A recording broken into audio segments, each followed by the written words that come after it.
folks, I just want you to think about something for a moment. And, we all have, I know you have loved ones, family members, brothers, sisters, parents, some living, some not.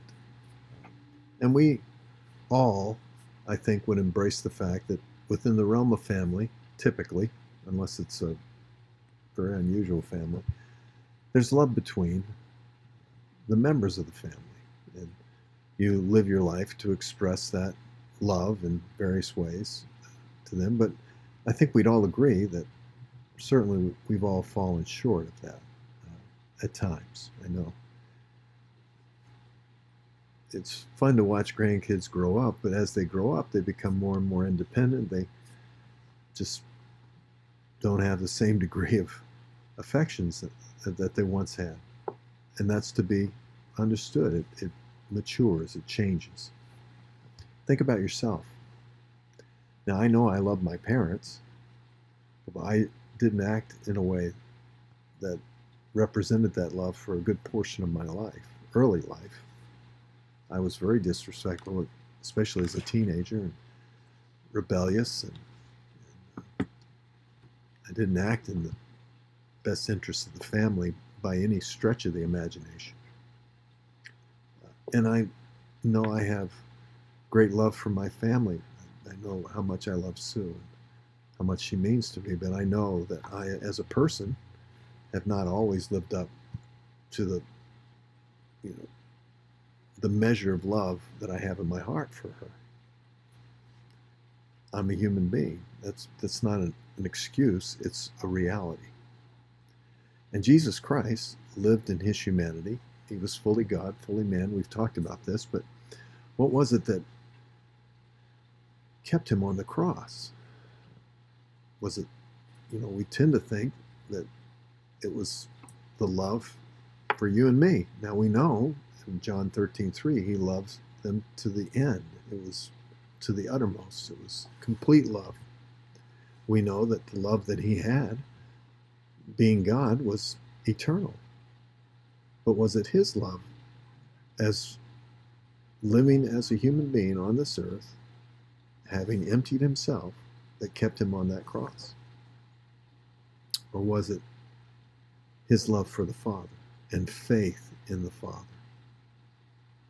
What's going to keep us true and faithful? Is it going to be that you or I say, I'm committed in love to a person? Do you really believe that has it kept you perfectly in every relationship and situation to all those that you say you committed to and that you love?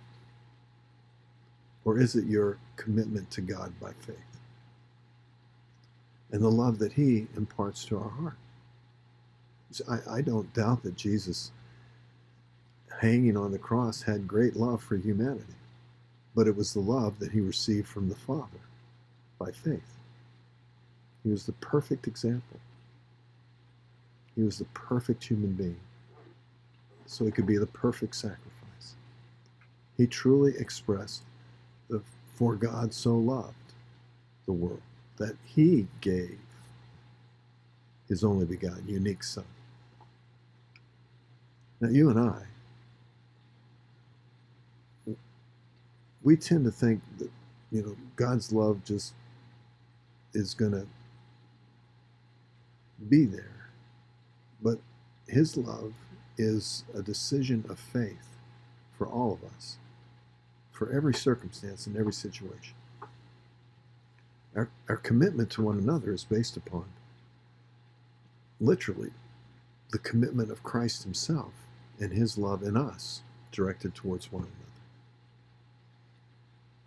He tells us that we're to love one another, but it's not something I have within myself. It's as I have loved you. In other words, the bar's been set pretty high. It has to be the love of God shed abroad in our heart by virtue of the Holy Spirit. Something to think about. I think we all want to be committed to one another, faithful to one another. Well, the God who is in you is committed to, he's committed, and he's shown his commitment, and he is faithful, and he loves, as we will never be able to. He truly does.